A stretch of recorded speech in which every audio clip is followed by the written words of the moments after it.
you're trying to catch just a teeny bit of sunlight that's going through the planet's atmosphere. You want to see the light that's come from the star through the atmosphere, bounced off the planet, come back out through the atmosphere, and thereby acquired some fingerprints. There will be some wavelengths at which there is no sunlight or starlight because it's been absorbed by these chemical constituents of the atmosphere. Very hard. This is not going to happen tomorrow. So if there's a gap at oxygen, then you know that there was some oxygen in that atmosphere. Yes. Yeah. But you wouldn't necessarily know whether it was produced by biology or by breaking apart a water molecule into hydrogen and oxygen. So there are false positives. There's this whole question of what really constitutes a biosignature. And it's going to be, I think, full of caveats. We're going to have to tease it out. We're going to have to know something more about the star and the planet and even their history, if we can, to decide whether this oxygen has been produced by biology or by some abiotic process. And so this is biosignature world. Right. And then my world is not looking for the microbes, it's looking for the mathematicians. So we're looking for... I love that one. Can we just play with that one for a second? The microbe, looking for the microbes is the biosignatures, looking for the mathematicians is looking for the technosignatures. Right. That's so funny. Okay, so tell us why you say this. Well, we're looking for something that Mother Nature can't do, that requires an engineer to produce. And they can be, there are many different possibilities. Historically, we've been looking for radio signals, we've been looking for optical flashes, but indeed you can think about general astroengineering. They might be modifying their planet. And this project seeks to remind us that we're all just a bunch of humans and we're in this together. Now, it's so tough. When civilization evolves with borders, it becomes so difficult to imagine what it's like without borders. And we've been just with borders since, we were eating dirt. So it's just part of the evolutionary process. And it's something that we all have to collectively agree on. We got to tear down these walls and borders and go forward. Otherwise, we'll just become another lost civilization in which this planet is littered with. Mm-hmm. I think borders are fine, and you're right, they're totally natural. And I just think we need to move up one more level in terms of how we're thinking about our fellow man. So like if you look at the United States, right, we have the states, and those are distinctly separate. They have their own governments and their own laws. But what's more important is that we're American, and the country as a whole acts together. And I don't think we really have that as the globe, as the human species. So I'd like to push us more towards, okay, first we are human, and then below that, in less importance, are these things we've created called nations, which are still important. Yeah. Right around summer of 2007, just before the beginning of the summer, there was a series of shootings in the neighborhood. And that really galvanized the community to say, what are we going to do if this is happening and we're not at summer yet? So let's really be intentional about what we're doing for our young people. And that forced the service providers to come together. And we started a series of things like mentor series, where we started then taking young people from the Western Addition to visit tech companies, to meet with people who were in the industry, to think about that as a career opportunity, to be able to envision themselves in that space. You see it, you can be it. Exactly, right?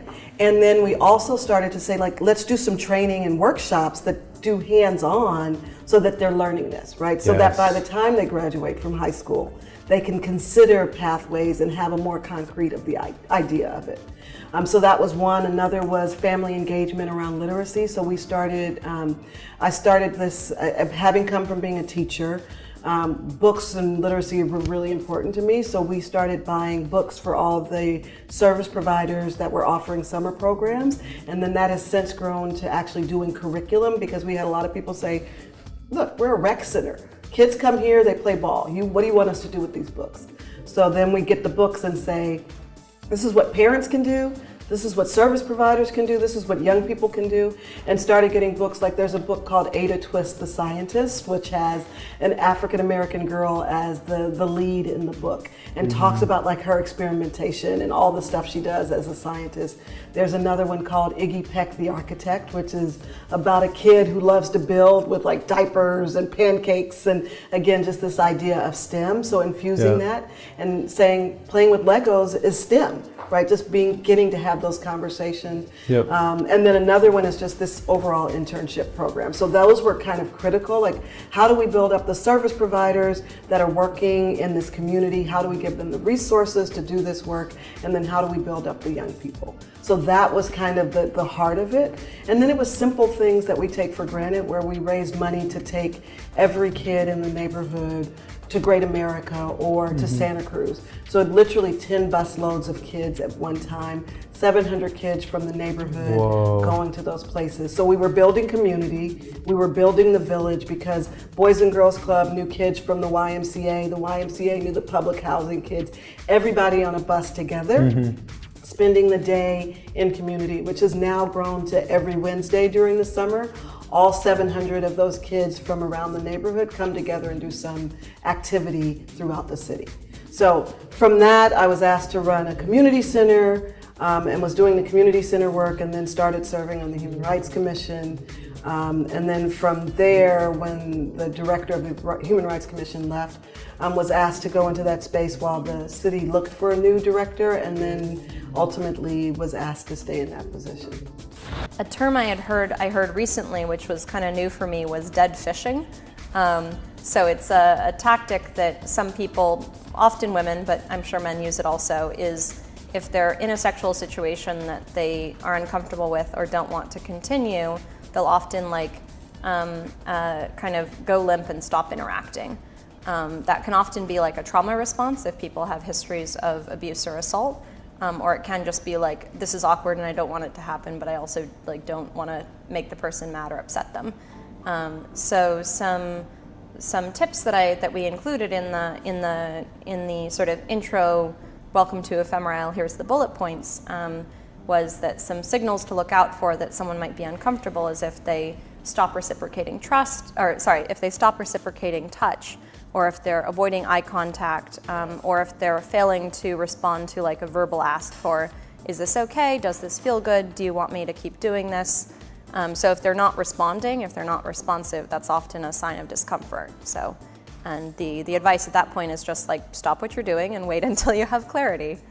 Different hospitals have different volumes of pure heart surgical procedures that they perform. We do about 1,000 heart surgery procedures a year, and so there you can do the math. I mean, that's 3 a day. Well, at least more than that. Yeah. So it's about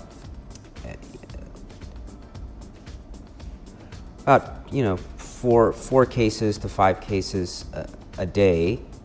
And you're doing one of those? Well, all the surgeons have a caseload. On average, people are operating about four times a week, 4 cases a week. 4 cases a week. Yeah. Man. And some are sometimes more, sometimes less. And the human heart's usually plagued by heart disease or some sort of an issue that needs attention. We instituted universal high school in 1911. So, and in large part because of a response to what was happening.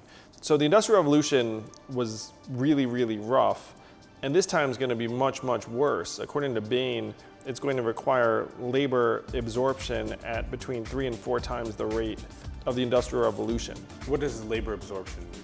Well, what that means is that you have workers who are losing their jobs who manage to find new jobs. And so the Industrial Revolution, again, massive conflicts and strife.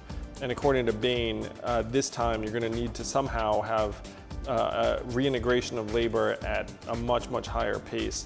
And if you look at the numbers right now, they're really discouraging because the efficacy rates of government-sponsored retraining are between 0 and 37%, really bad. I mean, 37 is being very, very generous, honestly, because that's just one study said 37% of people trained for this industry went into that industry.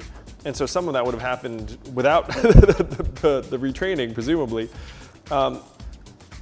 So we're terrible at retraining, and right now the rates of Americans moving from one state to another for any reason also at a multi-decade low. So you have a labor market that's not dynamic at all, and then you're saying, hey, it's time to have a transition happen at 4 times the rate of the Industrial Revolution.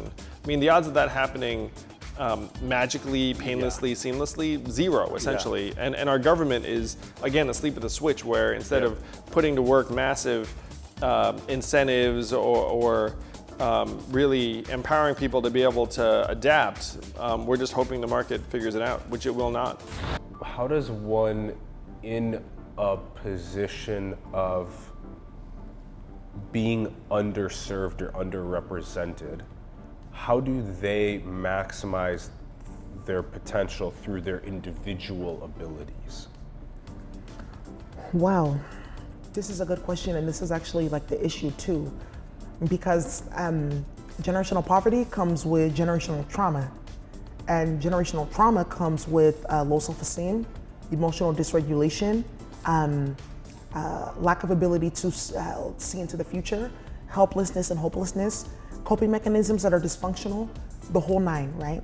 So in order for us in order for an individual experiencing generational poverty to want to be able to get out of it and help themselves, first we have to actually help them understand what happened to them and see that it's actually not your individual fault or not the fault of your family or community. This is something systemic, and this is something that has been going on, right?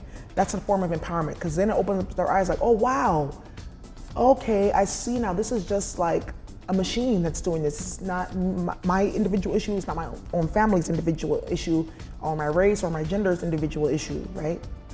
And then you have to basically be able to motivate that individual. You have to expose them to new opportunities, new people, new spaces, help them develop new neural pathways, new ways of thinking, being, and doing, or else you can throw all kinds of opportunities at them and nothing's gonna stick. And I have firsthand experience with this because I do work with like homeless youth, disconnected families, disconnected youth, and there's a lot of self-defeat because of the generational trauma, and they've seen nothing but their family members dying, going to jail, being on drugs, homeless, whatever. So they start to have something where it's a manifest destiny. They're like, that's gonna be my path, so why do any of this anyways, right? And then they start to basically facilitate their own destruction and their own demise. So that's why when folks are like, well, you know, they have all these nonprofits, they have welfare, how come they just can't make themselves better? It's because you're not even looking at, we're talking about people who've been in the same situation, their family's been in the same cycle for hundreds of years, right? The machine. Machine, it's a system that is designed to keep that going, right? You just can't come one day and be like, oh, you can do A, B, C, and D. They're gonna be like, oh, you're trying to scam me, because there's also that level of distrust too, you know? Like, oh, you're trying to scam me, I don't believe you, what do you want to get out of me? That's why relationship building and community building is so important, right? Yeah. In order to help those individuals see what they can be. Mentorship is important. Yeah. Them being able to see people who look just like them in these positions. Like even me, the things that I'm doing, I don't consider myself like a Beyonce of blockchain or like some famous person, but I know that there are people now who are looking up to me, you know, in order to make things happen. Looking up to me as like a mentor, looking up to me as a role model. So of course, I conduct myself a certain way. And at the same time too, I have those people in my world, you know, who help me see the best of myself, you know?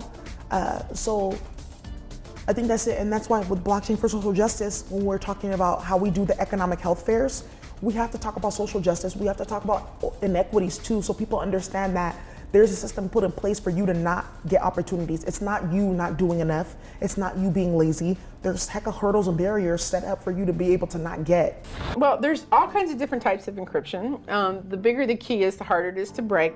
But encryption is— As in how many? Yeah, how many characters, or things like that. Like a 256 how many characters. You know, so if you're doing AES 256 encryption, okay, which is a standard, right? And I had somebody say, I lost my key and I need to get it back. How long will it take? Well, it's probably 10 times 10 to the 52nd power if you were to go to all the iterations to try to find that key. Now, you might get lucky and find it in the first 5 years of your life, but 10 times 10 to the 52nd is a whole lot of time, and you know, a single computer's not going to do it. So the bigger that number, 256, 128, is after it, the harder it is to do that. Are we doing like more than 256 right now? I don't think I've seen anything beyond that can reasonably be done. And is that taking like your file, let's say it's a just classic PDF file, you don't want anyone to see it, so then you're taking the ones and zeros and you're changing the numbers. So just think of it as, gosh, I'm trying to think.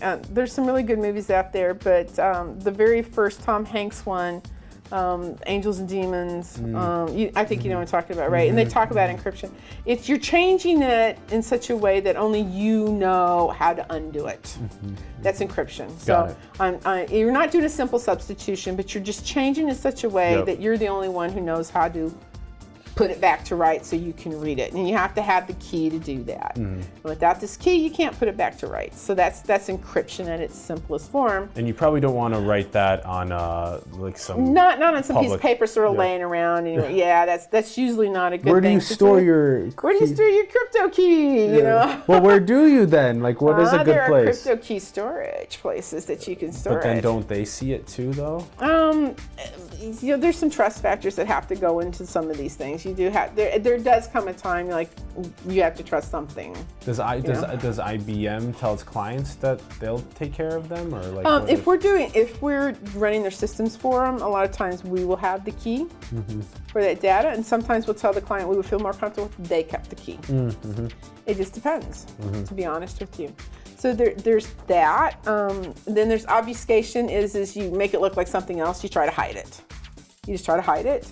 So Social Security patterns, because when people try to look like for Social Security, you're technically looking for the pattern, 3 numbers, dash 2 numbers, dash 4 numbers.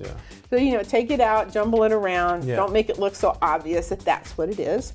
And security through obfuscation, as we say, is not the rightest thing to do, but some people still believe it works. It can work. It can work in some cases if you have to. I have a for simple things.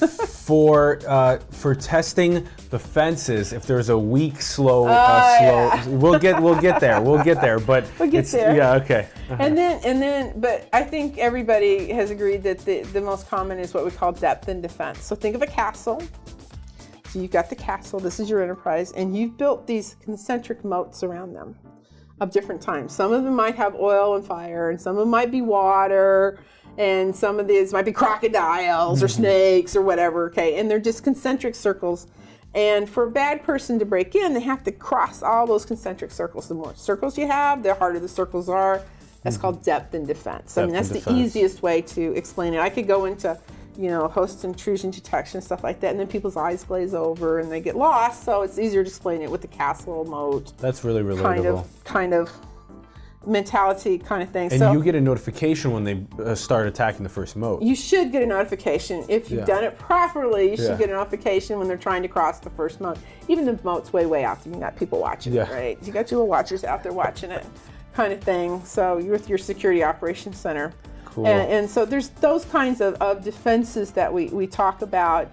We like to have encryption because if for some reason somebody does get all the way through, you're just making it harder for them to get the data and get at the data. So we like to encrypt it. Yep.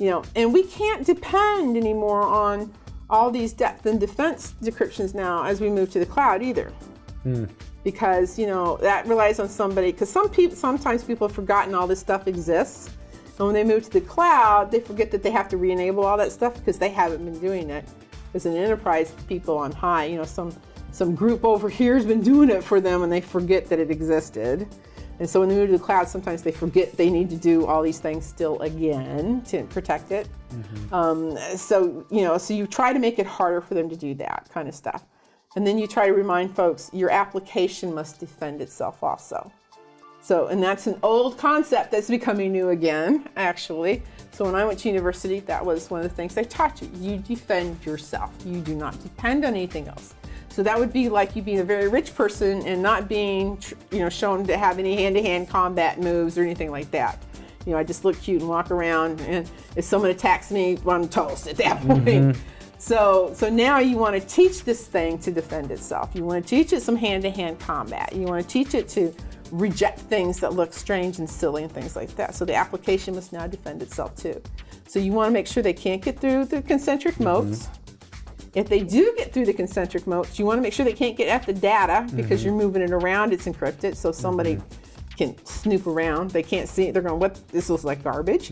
Let me look at the drive. Oh, that looks like garbage. Now let me see if I can get in the application. Oh, the application's fending me off. So if you can do all that, that's really good security, data security, and privacy that you're doing with there. Great. That sounds like world-class security. It is world-class security if you do all those things.